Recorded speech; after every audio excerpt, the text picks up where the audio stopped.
Hey, Happy New Year's, everybody. So, it's me, Richard, with Nightmares, anyone. It is Thursday. No, it's only Tuesday. God, it's Tuesday, December 30th. Tomorrow is New Year's.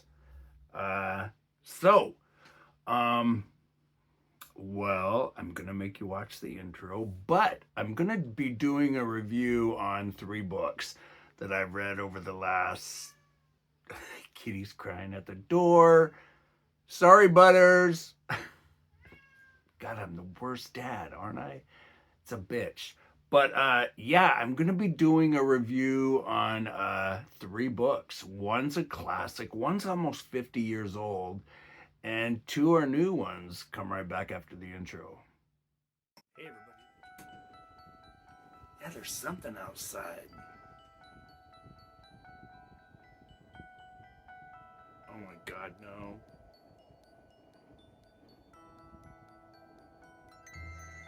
What in the hell is that? Would you guys like to be scared? Welcome to Nightmares, anyone.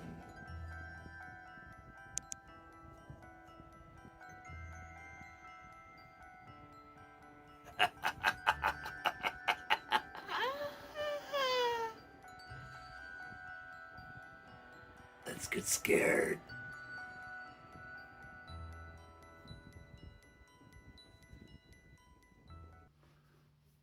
Hey, welcome back, everybody. So, speaking of subscribing, don't forget to like, share, and subscribe. Hit that subscribe button right there. Throw me a thumbs up if you like anything that has to do with horror, especially reading. This is really zoomed in, but this whole wall from ceiling to floor. Sorry, Butters. God, it's terrible. I know I'm the worst. Sorry, Butters. Yeah, this whole wall, from wall to wall, the ceiling to floor, is full of books. Yeah, and so I want to welcome some new subscribers. Let me throw on my readers. Sorry, Butters.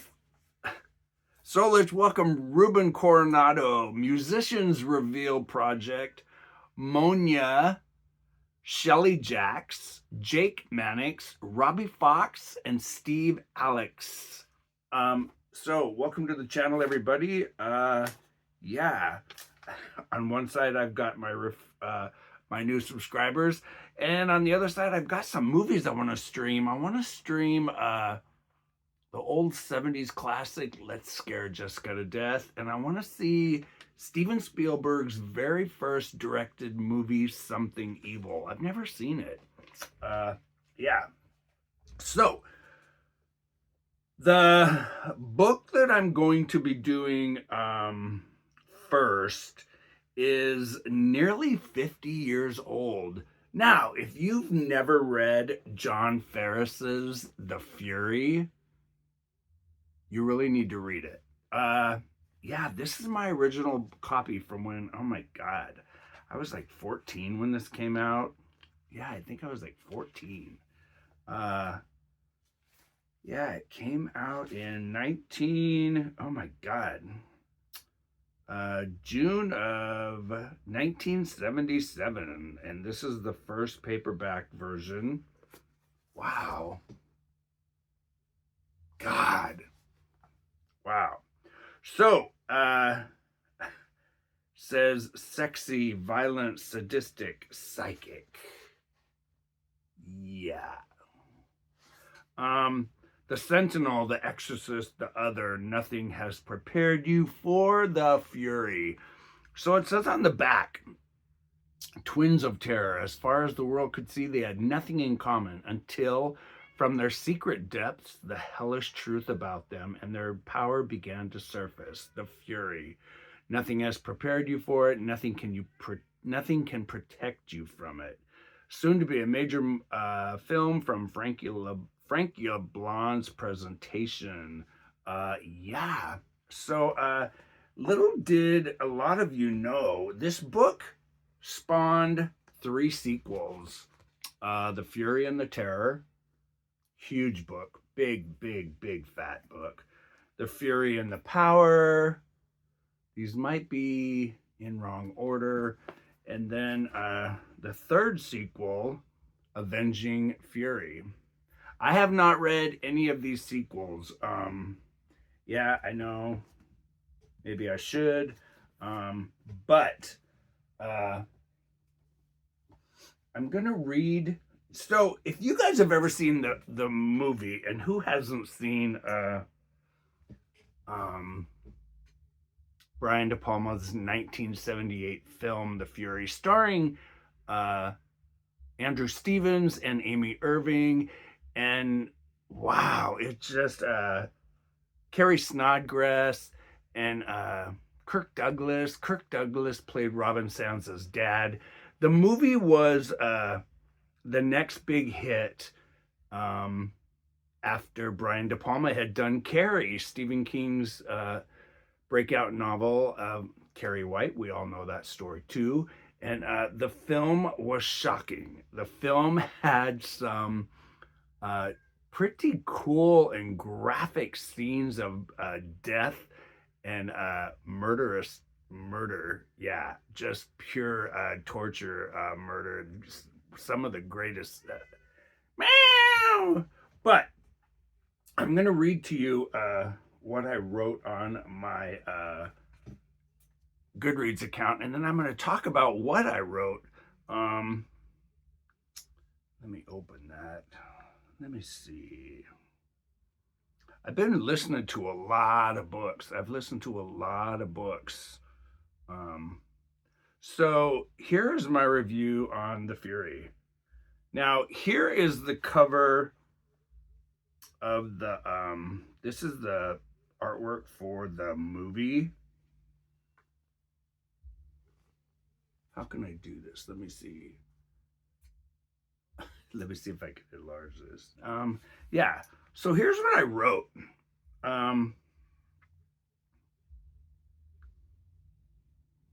I said, it still freaks the hell out of me for after even almost 50 years. Brian De Palma released this horror classic in 1978 after the huge success of his previous horror classic, Carrie. And this one scared the shit out of me when I saw it in theaters. Amy Irving, Andrew Stevens, and Kirk Douglas were flawless in this tale of psychic twins.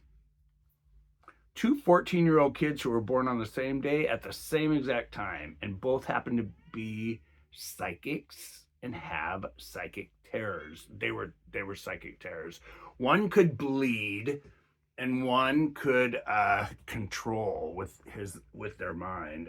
Yeah, they both could bleed to a certain extent, but Amy Irving was great at it. Though this fact was not of their own doings, it was from the abuse that they were subjected to from a group of messed up psychiatrists and doctors. The book still has some of the most disturbing scenes of graphic horror and sex ever written in horror fiction, and in my opinion is still John Farris's best work ever, right behind When Michael Calls.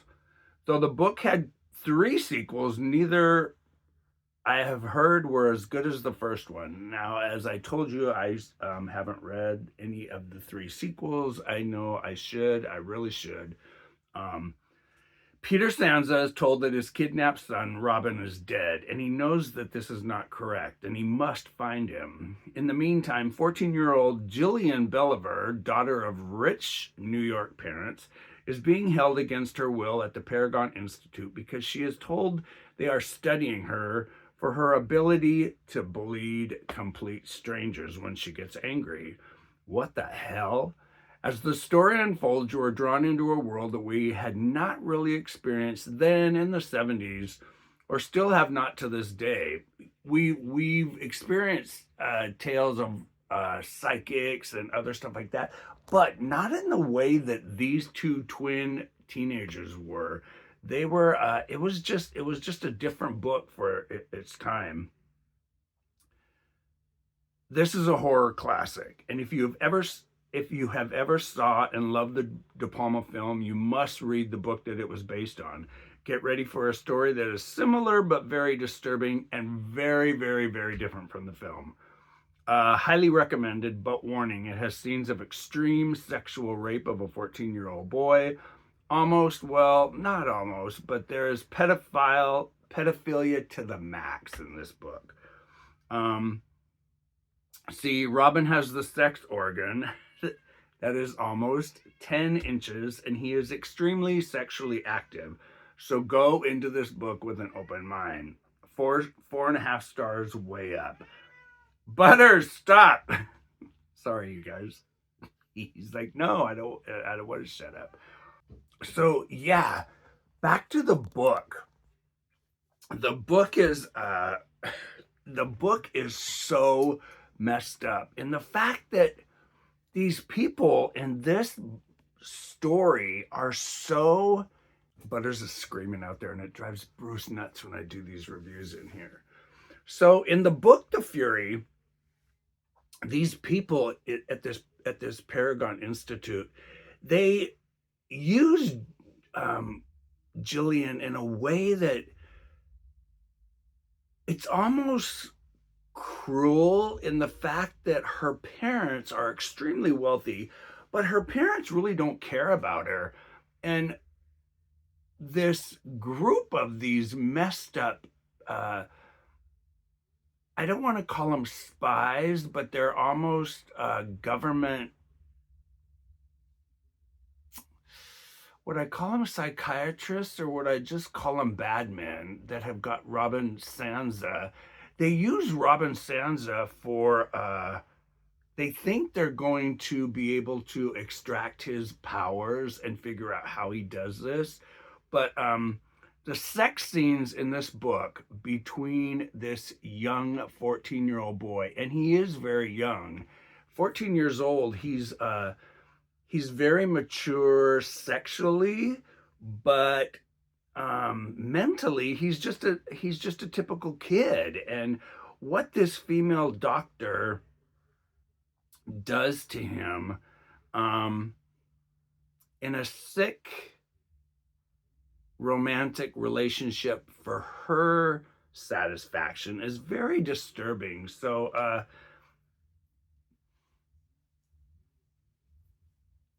you really need to go into it with an open mind, because some of the sex scenes between him and this doctor are, like I said, very disturbing. And but it is a great book. It's very complex. It's very long. It's I think, oh my god, I think the book originally has wow, how many pages were in this, Hummer? Oh, there's only 350 pages. But if we remember books from the 70s, the print was very small. Yeah, the print was very small.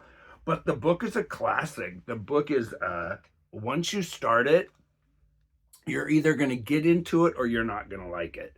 I remember when I first read it in, oh my god, 1977. I think I read the book. I think I read it the first time like 76. I think I'd read the hardback version of Starla's mother's copy, and Starla and I both read it that summer, and wow, we were like, we didn't know if we were reading horror porn or just straight out horror. But it's a classic. It's a great book. 4.5 stars all the way up. If it would have been, it's not a book to give you nightmares, but it's just a good horror thriller. It's got some great scenes. But if it would have been more scary, it would have got a perfect 5-star review from me. But I listened to the audio. I'd never heard it narrated before, and it was so well done. Now, the next book I'm going to do is I listened to these, so I don't have these two physical books in my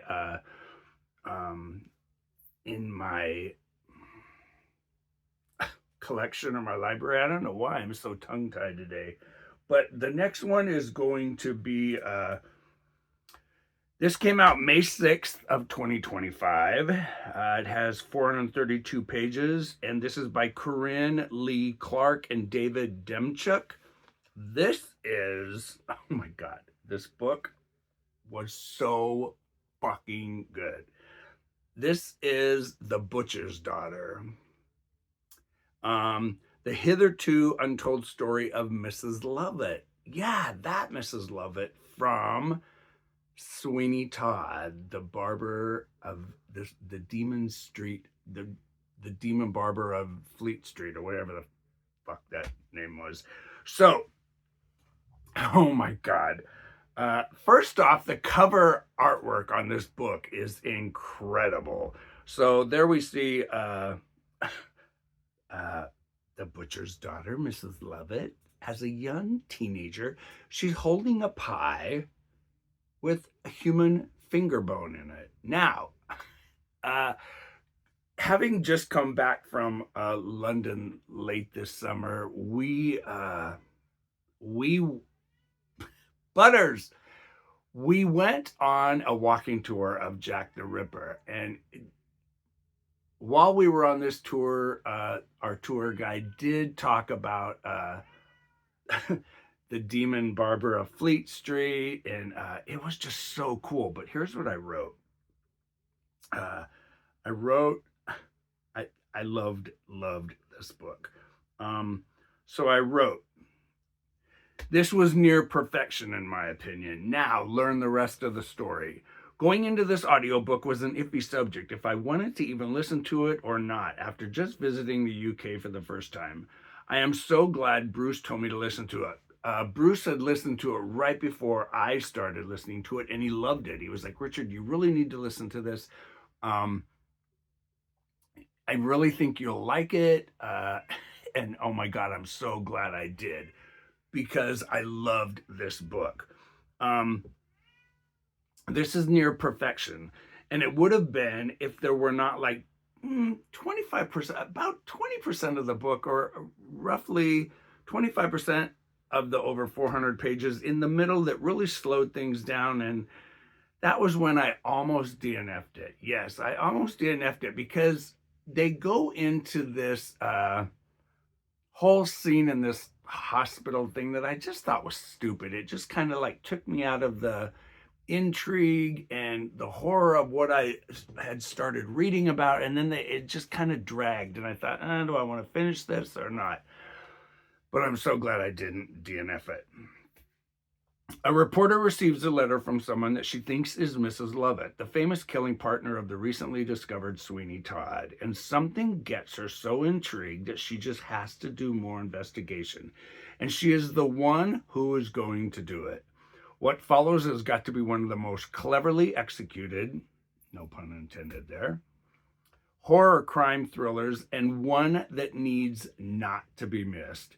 Though this book is violent, it's extreme in descriptions of cannibalism and torture. This book needed it to be so successful, and its outcome to come across as almost being real.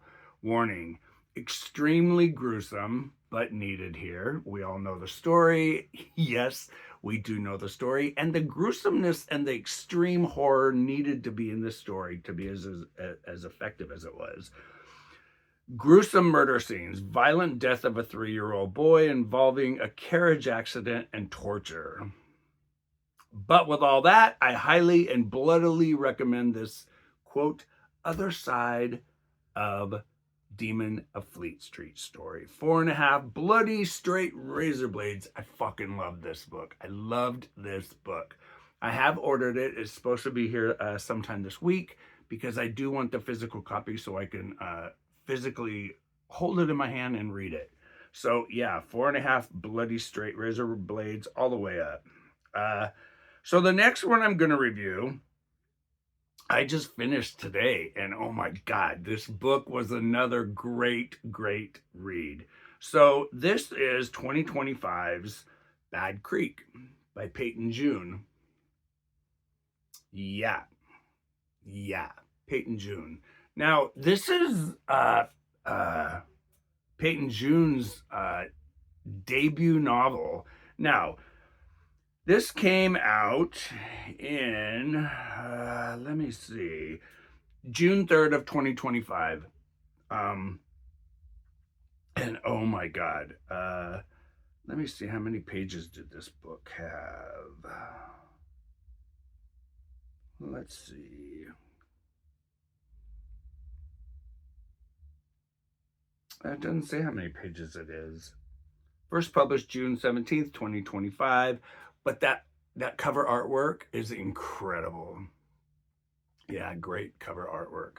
So I started reading this last night and I finished it this morning. Yeah, I was listening to the audiobook and this is what I wrote. Um, this book was great. This book was so damn good. So, Butters, I said almost perfect. And to think that this was her first book, who would have guessed? Gum, Iris, and Aiden are all summer vacationing with their families at Bad Creek, like every summer. However, it is the summer after Iris's older sister, Glory, drowned mysteriously in the lake. With Gum being gay and hiding this fact from his overbearing and extremely religious family, yes, his family is so extremely religious that his grandfather had paid for and built the world's second largest crucifix. Yeah, huge. Yeah. And they describe it in the book. I forget how big the damn thing was, but yeah, it was huge. I don't know why. I don't know why I'm so tongue tied today. It's actually tonight. It's actually 7:30 right now. With Gum being gay and hiding this fact from his overbearing and extremely religious family, and Iris being the girl who uncontrollably sleepwalks, this will eventually bring the three teens to a summer that will be filled with demons, ghosts, rotting corpses of things both human and non-human rising to the surface of the lake, and disgusting and very disturbing family secrets that will pit them to learn how to fight for their lives, literally at Bad Creek. This book started out great and grabs you with an opening that made me think to myself that this will either be very cliched or will be very unique. And let me tell you what, I almost DNF'd this book at 64%. I was so glad that I stayed with it. Now, I didn't DNF it. I didn't DNF it because I almost wanted to, because I thought, oh God, this is just going to be another Friday the 13th, or there was another book that I read this summer that was just horrible, about a summer camp with three best friends, and it was just dumb. It was supposed to be this conversion therapy, but I'm so glad I didn't. I was so glad that I stayed with it. It was so well thought of and executed, with a twist that I fucking had no idea was coming. No, the twist in this book was so great. And I cannot wait for her next book. I love this tale of summer nightmares and things that can grab you and pull you under to the bottom of Bad Creek. Highly recommended to anyone who loves a great horror suspense thriller.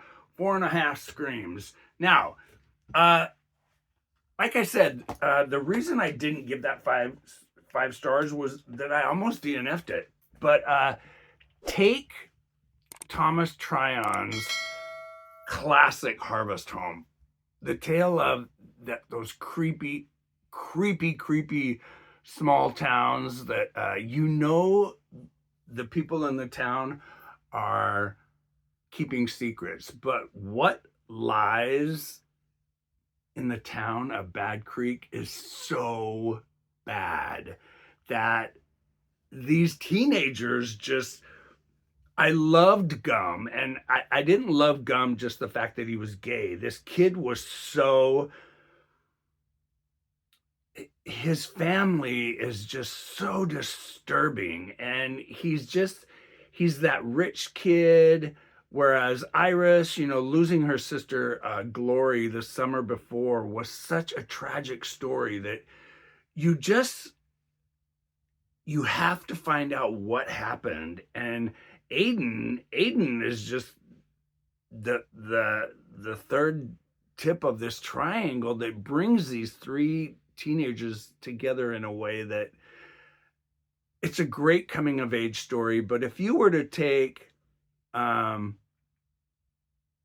three boys from Stand By Me and mix it with Thomas Tryon and oh